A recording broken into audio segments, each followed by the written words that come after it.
할렐루야. 예.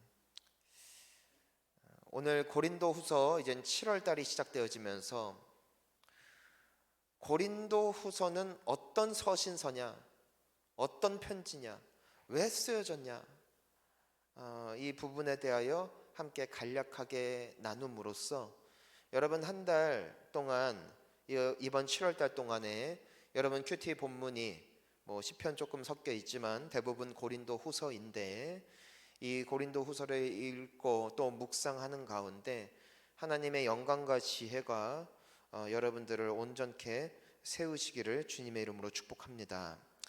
고린도 전서 후서는 말씀드린 것처럼 바울이 고린도라는 지역에서 세웠던 그 교회에 썼던 편지들입니다. 그런데 내용이 그렇게 그 받는 사람들에게 있어서 아주 기분 좋은 내용은 아니었습니다. 왜냐하면 그들의 심기를 건드렸거든요. 두 가지에 있어서 건드렸어요. 첫 번째는 그들의 문화적인 요소를 많이 건드렸습니다. 우리 예전에 함께 나눴지만 고린도라는 지역은 항구 도시라고 말씀을 드렸어요. 그래서 세상 사람들이 추구하는 모든 문물과 모든 문화의 중심지가 바로 그 고린도 지역이었다는 것이에요. 그러니까 우리나라에서도 이제는 서울에서도 이제는 젊은이들의 막 문화를 이제는 또 선도하는 곳이 이제 홍대라고 하죠. 그래서 여러분 젊은이들 문화를 느끼고 싶으면은 이제 오늘 가면 돼요.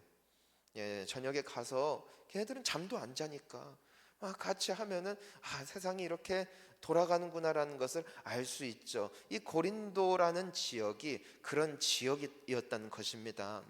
우리야 갑자기 그런 모습을 보면은 굉장히 놀랄 거예요. 왜냐하면 우리는 순박한 시골 사람들이잖아요, 그렇죠?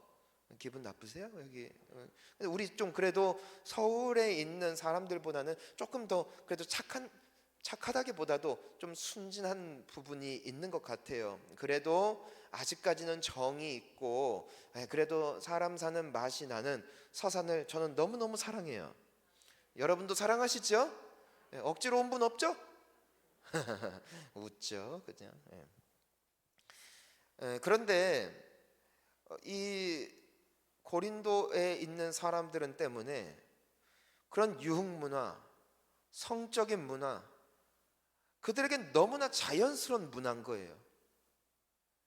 그래서 교회에서도 눈 맞아서 같이 동침하고 교회 내에서 막 파가르고, 그러니까 일반적인 사람들, 일반적인 사회에서 통용되어지고 있던 문화가 교회에 모이다 보니까 그 교회 내에서도 그대로 이루어지기 시작했더라는 것이에요. 그렇다고 해서 그들이 예배를 안 드렸을까요? 봉사를 안 했을까요? 기도를 안 했을까요? 할 건 다 해요. 하지만 교회 내에 그 지역의 색깔이, 그 지역의 문화가 그대로 있었을 뿐이에요. 아마 어느 정도 융통성이 있는 사람이었다면은 다 좋은 게 좋은 거지, 교회마다 문화가 있지, 특징이 있지, 완전한 교회 없지 하고 그들의 심기 불편하게 안 했을 거예요. 그런데 우리가 고린도전서를 묵상을 해봤잖아요. 지난 2달간 바울은 끊임없이 그들의 잘못된 관습과 문화에 대하여, 그리고 그들이 버려야 할 그 악한 습관에 대하여 끊임없이 찔러요.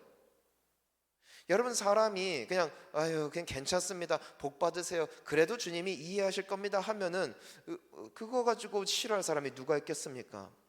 그런데 당신 그렇게 살면 안 됩니다. 당신 그렇게 장사하면 안 됩니다. 당신 그런 식으로 살아내면 안 됩니다. 그거 끊으셔야 됩니다 하고 여러분 직설적으로 말하면은요, 사람들의 마음속에 무엇이 일어나요? 반발이 일어나죠. 반발이 일어나죠. 여러분, 평안하게 목회하는 길이 있어요. 여러분들에게 좋은 말만 하면 돼요. 그럼 여러분들이 저를 싫어할 이유가 없어요. 없죠? 왜? 생긴 게 마음에 안 드세요? 그게 아니고서는 없을 거예요.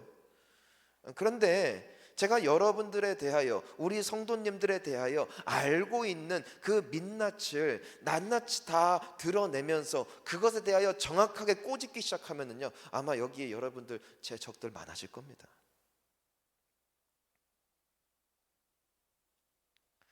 바울은 그렇게 사역했어요.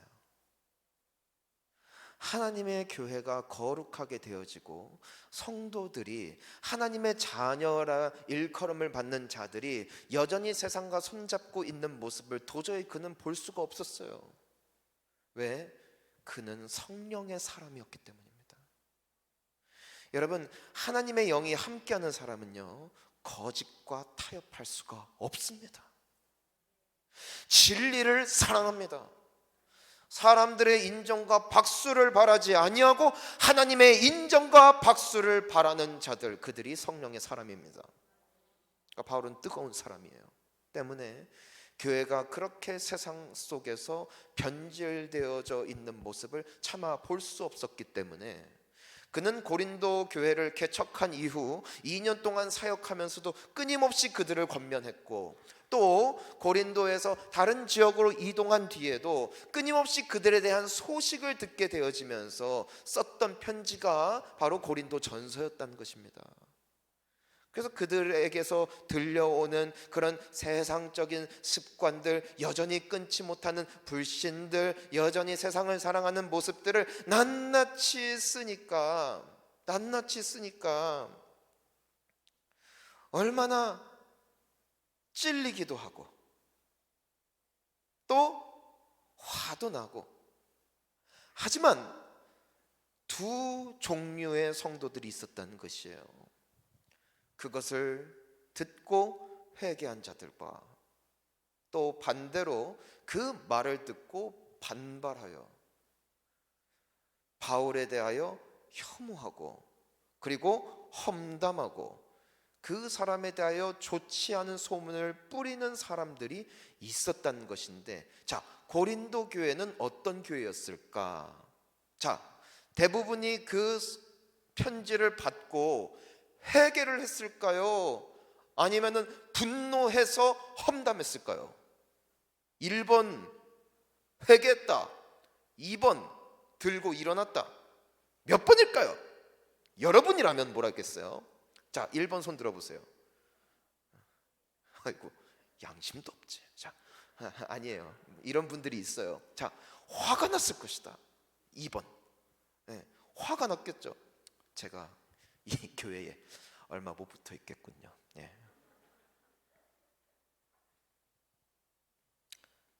화가 났어요.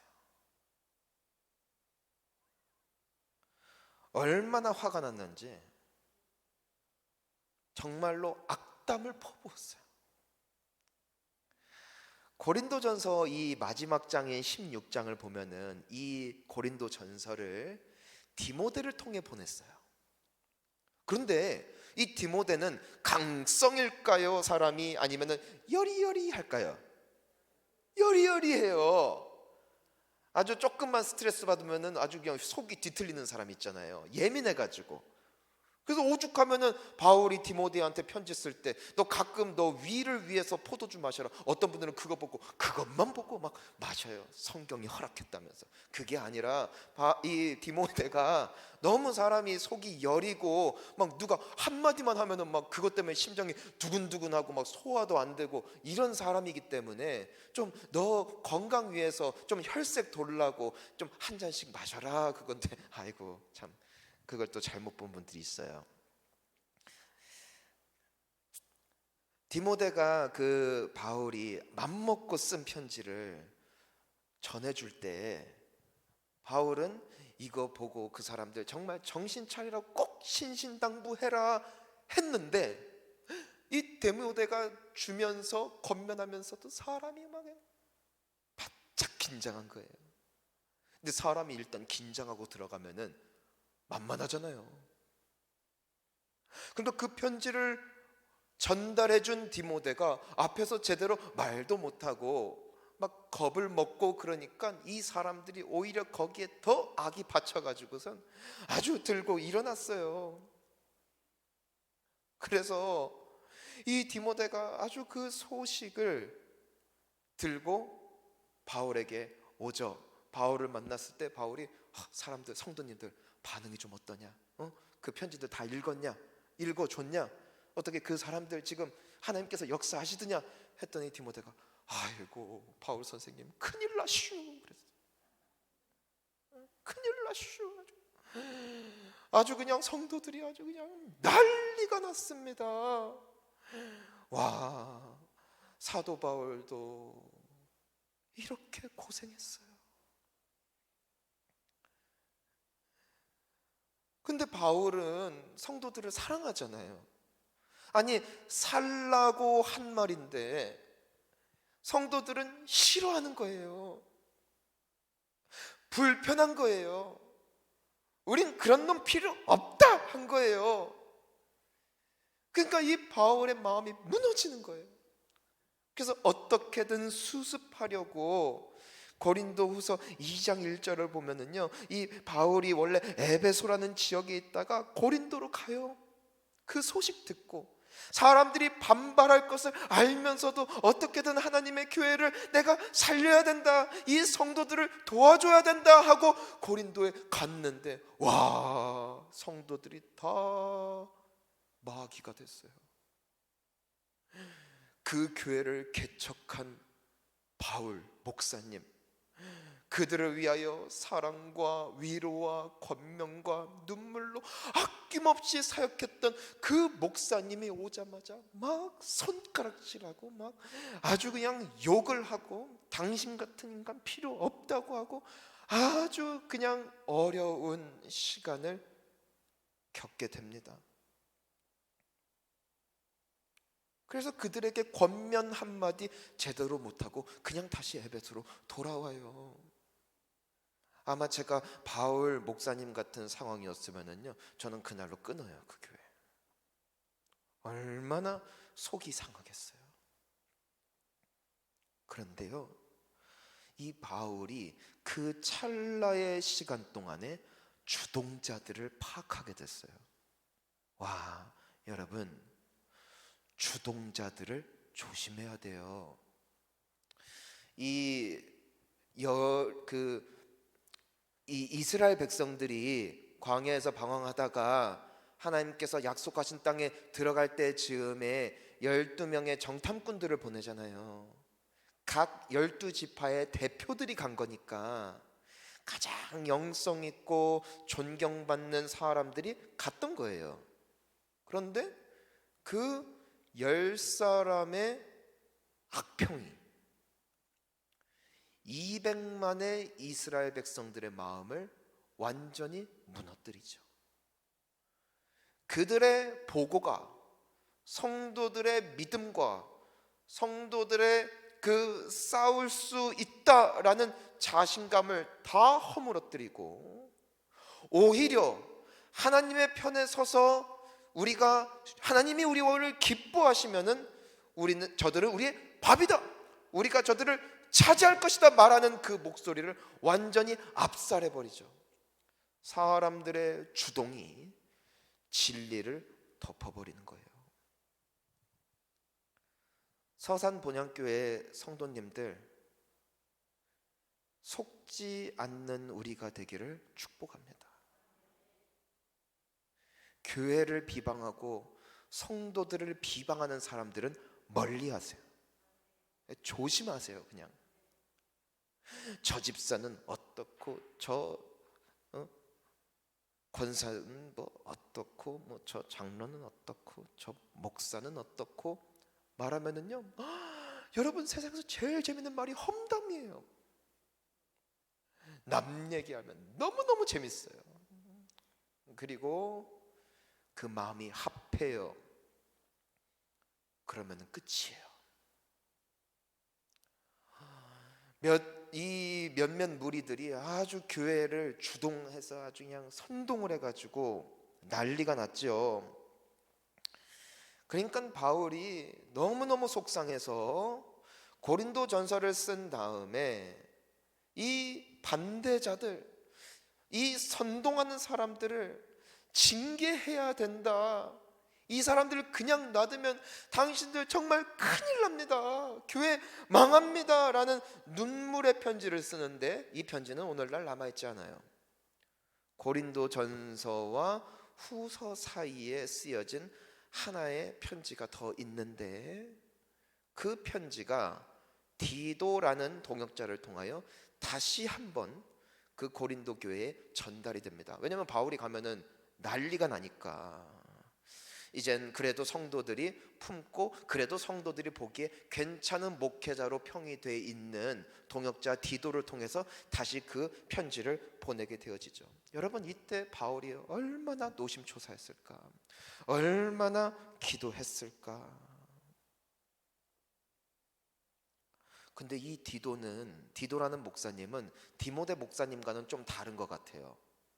할 말 분명히 하고 또 그 편지에 나와 있는 내용을 가감없이 전했던 것 같고, 또 결과적으로 나중에 이 고린도 후서 2장 12절과 13절을 보면은 디도 목사님이 좋은 소식 갖고 와요.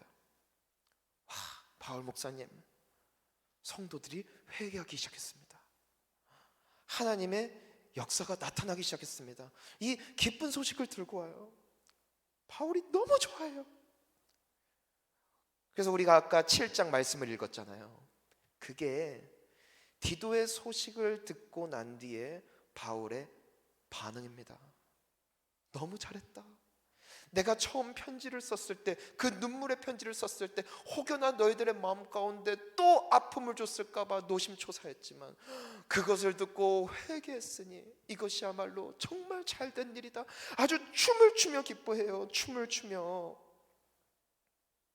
그런데 그럼에도 여전히 몇몇 사람들은 뒤에서 사람들을 여전히 선동하고 좋지 않은 소문을 계속해서 흘려보내고 있었어요. 그래서 이제는 사도 바울이 회개한 사람들에 대한 감사함과 또한 그들에 대한 권면, 이제 회개를 했으니까, 또한 여전히 기세등등하여 교회를 분열시키고자 하는 자들에게 경고의 메시지를 날리는데 그것이 바로 고린도 후서예요. 이제 이 편지가 디도를 통하여 다시 한번 전달이 되어지는 것입니다. 자, 이와 같은 배경 속에 쓰여진 고린도 후서. 따라서 우리는 이 서신서를 볼 때 바울의 고독과 또한 진리를 전하는 자들에게 찾아올 수 있는 여러 위협, 반대에 대하여 우리는 깊이 생각해 볼 수가 있다는 것이에요. 얼마나 쓸쓸했을까요? 얼마나 마음이 아팠을까요? 사실 그들의 편을 조금만 들어줬으면 그의 사역은 굉장히 편했을 거예요. 하지만 바울은 그럴 수 없었대요. 하나님을 두려워했대요. 요한복음을 보면은 이런 말이 있어요. 드러내지는 않았지만 허다한 랍비들, 제사장들, 서기관들 중에도 예수님을 믿는 사람들이 점점 많아졌대요. 그러니까 그 제사장들 무리나 바리새인들 무리들이 저 예수를 어떻게 하면 잡아 죽일까 하는 그 와중에서도 그 내부에는 여전히 예수님의 말씀을 듣고 예수님의 기적을 보면서 저분이 하나님의 아들이심을 믿고 그 신앙을 고백하는 무리들이 많이 생겨났다는 것입니다. 하지만 그들은 그들의 믿음을 드러내지 않았대요. 그들의 신앙을 사람들 앞에 당당하게 밝히지 않았어요. 그러면서 이렇게 기록되어 있습니다. 그들은 하나님의 영광보다 사람의 영광을 더 사랑하였더라. 여러분, 우리는 이 진실 앞에 서야 해요. 바울은 그 진실을 진리로 믿었던 사람입니다. 누구든지 나를 박대하면 나도 박대하는 것이고, 누군지 나를 환영하면 나도 환영할 것이고, 누구든 나를 모른 척하면 나도 아버지와 천사들 앞에 그를 모른 채 할 것이요, 누군지 나를 인정했고 나를 시인했고 나를 드러냈으면 나 역시도 아버지와 천사들 앞에 동일하게 할 것이다. 예수님의 약속입니다. 즉 천국 가는 것이, 그곳에서의 삶이, 주님을 만나는 자리가 우리에게 있어서 기쁨의 자리, 감격의 자리, 위로의 자리가 되기 위해서는 우리는 바울의 자리에 서야 합니다. 은혜가 안 돼도 믿으세요. 왜냐하면 이것은 진리입니다. 때문에 바울은 끊임없이 부딪히면서 나아가는 그 험난한 여정이 있었고, 그로 인해서 나중에 바울이 마지막으로 디모데에게 쓰는 편지들을 보면은 바울에게 실제로 남아있는 동역자들이 많지 않아요. 점점점 줄어요. 점점점 많은 압박이 더해지고 점점점 많은 핍박이 더해지는 가운데 바울과 함께 사역하면 남는 게 없대요. 저 교회 다녀서 너무 열심히 신앙생활하면 남는 게 없대요. 그래서 점점점 사람들이 떠나갔대요.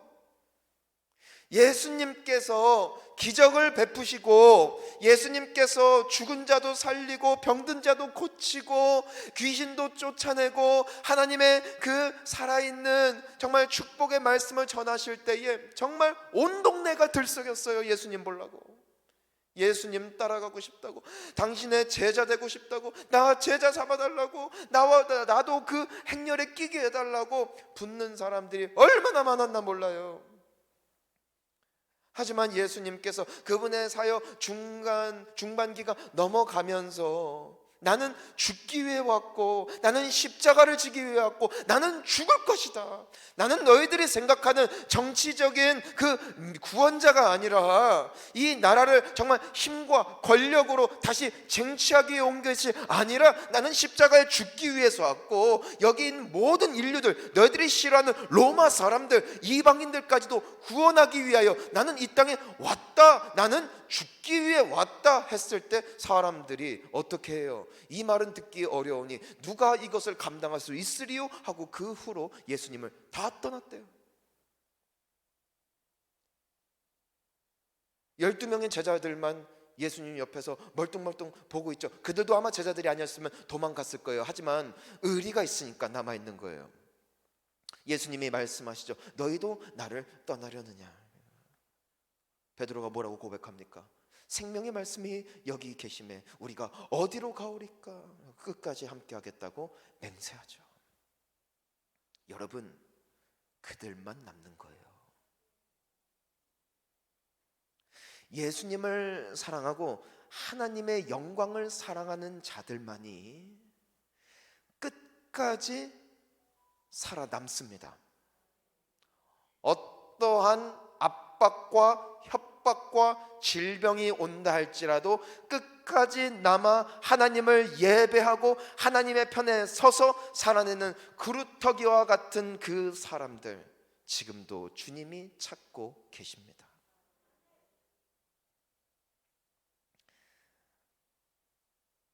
그런 성도님들 되시기를 축복합니다. 여러분, 세상에서 우리는 환영받을 수 없어요. 우리는 더 이상 세상에 속한 자들이 아니기 때문입니다. 그들은 세상을 위해서 삽니다. 우리는 천국을 바라보며 주를 위해 삽니다. 이미 여기서부터 방향이 완전히 갈리는 거예요. 하지만 세상의 대다수는 세상의 가치와 풍조를 추구하고 그것이 관습이 되어지고 문화가 되어져요. 하지만 좁은 문, 좁은 길에 들어가는 자는 적다는 것이죠. 때문에 우리는 문화를 선동할 수 없어요. 우리는 문화를 이끌 수 없어요. 왜? 우리는 소수이기 때문에. 넓은 문이 있어요. 큰 길이 있어요. 수많은 사람들이 그 길로 간대요. 하지만 그 길의 끝은 사망이요. 좁고 협착한 문, 길은 너무 좁아서 가는 사람은 적은 것 같지만 그 길 끝에는 우리 주가 기다리고 계십니다. 담대하십시오. 환난을 당하고 억울함을 당하고 핍박을 당하고 남들보다 사업이 안 돼도 걱정하지 마십시오.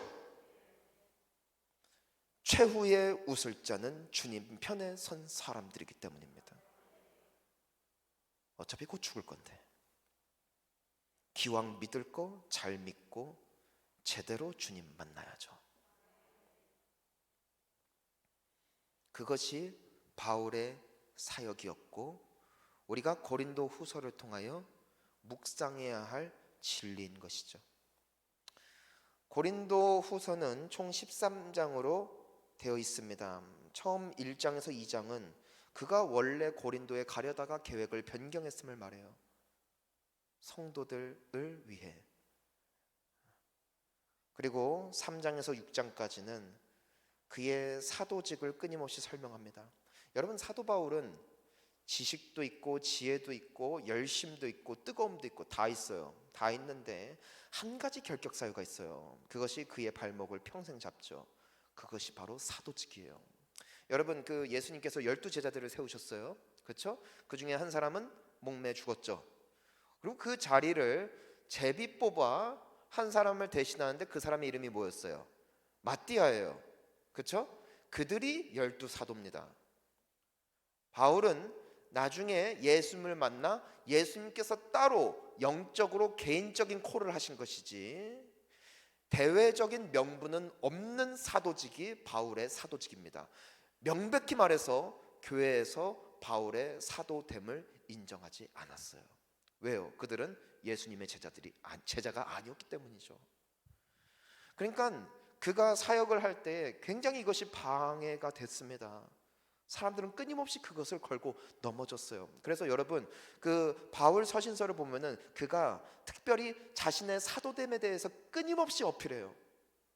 로마서를 봐도 그렇고 갈라디아서를 봐도 그렇고 고린도 전후서를 보나 그 바울의 서신서를 보면은 하나님의 뜻하심을 따라 택하심을 따라 사도된 나 바울은, 이런 표현을 다른 사람들은 하지 않아요. 왜? 굳이 표현하지 않아도 이미 공공연하게 변명하게 이미 확증이 된 사실이기 때문에 그것을 굳이 드러내지 않아도 사도인 게 분명한 거예요. 하지만 사도 바울은 항상 강조해요.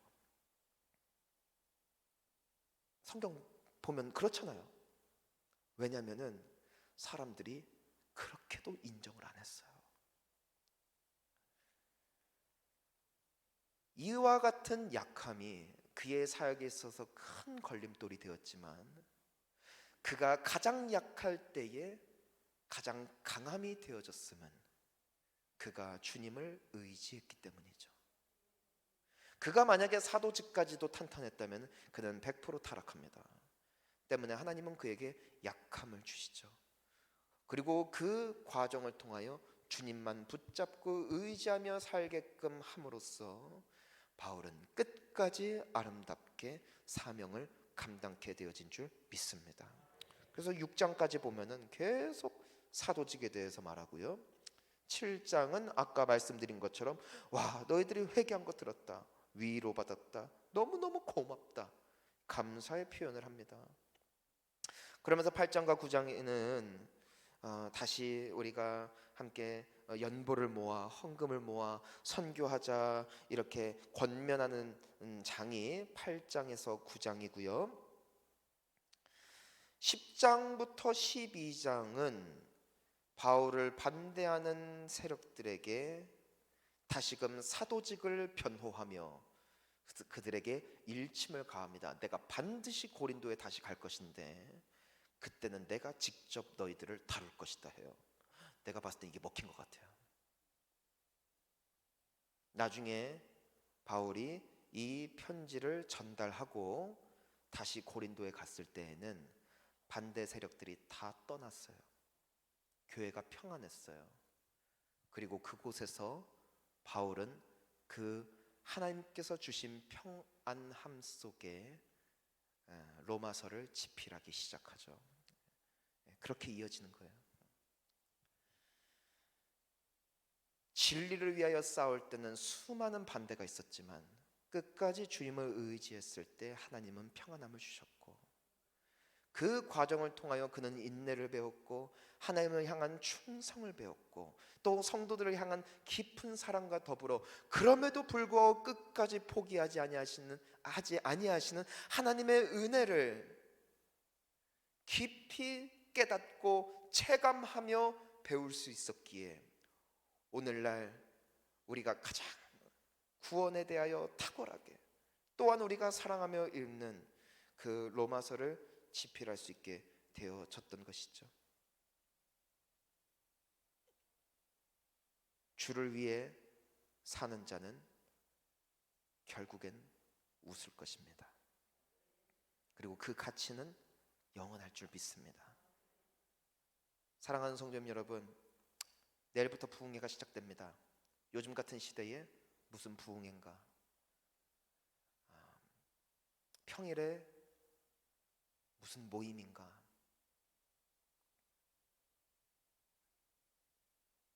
우리 서산 본향교회는 그냥 바보같이 주님 기뻐하시는 것이라면 다 하는 교회 되기를 소원합니다.